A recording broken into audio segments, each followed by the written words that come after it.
All the candidates have been given a question before tonight that they were able to prepare an answer. And this is a question that has been prepared for them, and each one is going to give you an answer to this. What do you find lacking in RCC's curriculum, programs, or services, and how would you go about correcting the deficiency? And I think you all probably have that question in front of you, or have had it. So we will start this round with Mr. Davidson. Thank you, Virginia. You know, RCC is such a great institution, it's hard to say that it's lacking in anything or deficient, but certainly I think one of the challenges that it faces currently is having accessibility to classes available, having those classes available to all students at various times, so that they can, get the classes they need to go through RCC, and whether it's a 2-year period, so they can go on to graduate from a 4-year college, or they can get the tech classes they need in workforce training, so that they can go out and get into the workforce and be retrained. So I think that's the accessibility to classes and availability to classes is the number one issue that I see.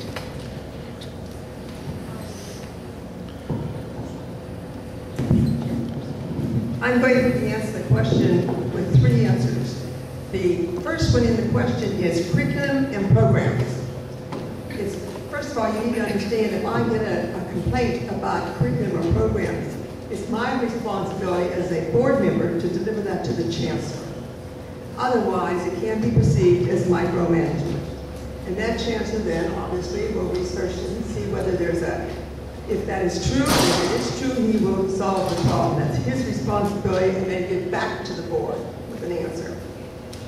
However, we have 3 colleges and we have 3 focuses.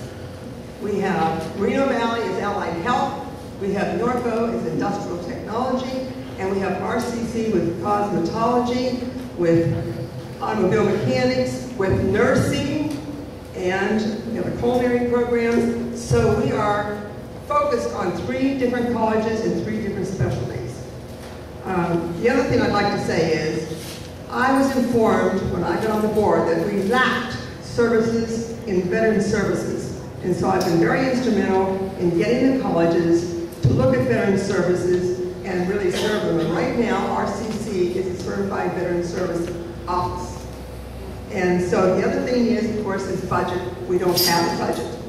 But we have been financially stable because of good planning financially with our reserves, and that's why we have not laid off faculty, students, or staff, and that to me is very important. However, we had a $27 million cut, which is about 15% of our budget. So the state is the one that holds the goal, if you will. However, locally, you have read the press enterprise, and you have read all the money we have received recently, $5 million from Henry Coyle, God bless his heart, $3 million in the grant. Thank you.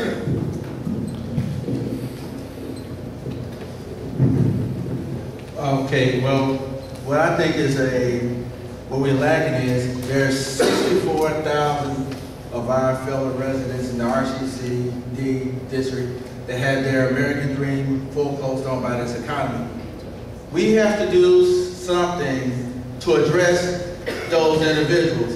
And I want to say a specific solution I think we should do, establish an integrated partnership with community organizations, government agencies, economic development groups, higher education, and employers in the region in designing and implementing a comprehensive career development transitional services system for RCCD to include the unemployed and the dislocated residents.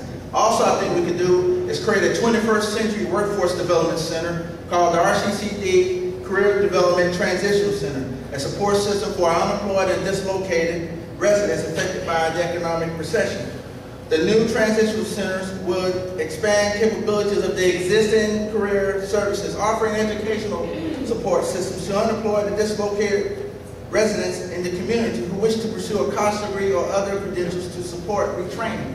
I also think another thing we're lacking is the fact we got to start, we need to develop a partnership with UCR to not only focus on green jobs, but if we're going to compete in the new global economic frontier, then we need to start focusing on research and development of alternative and renewable energy. Also, we got to address the issue of the fact that these kids who don't want to go to RCC, I think we should work with our community and work with the school district to come up with a regional vocational high school that intends on academics and also getting the training they need. I think all these factors working together, and also the kids that come here are not prepared. I think we need to look at what the CSU has done in the early assessment program. We should maybe look at that because it's one of the best practices. Thank you.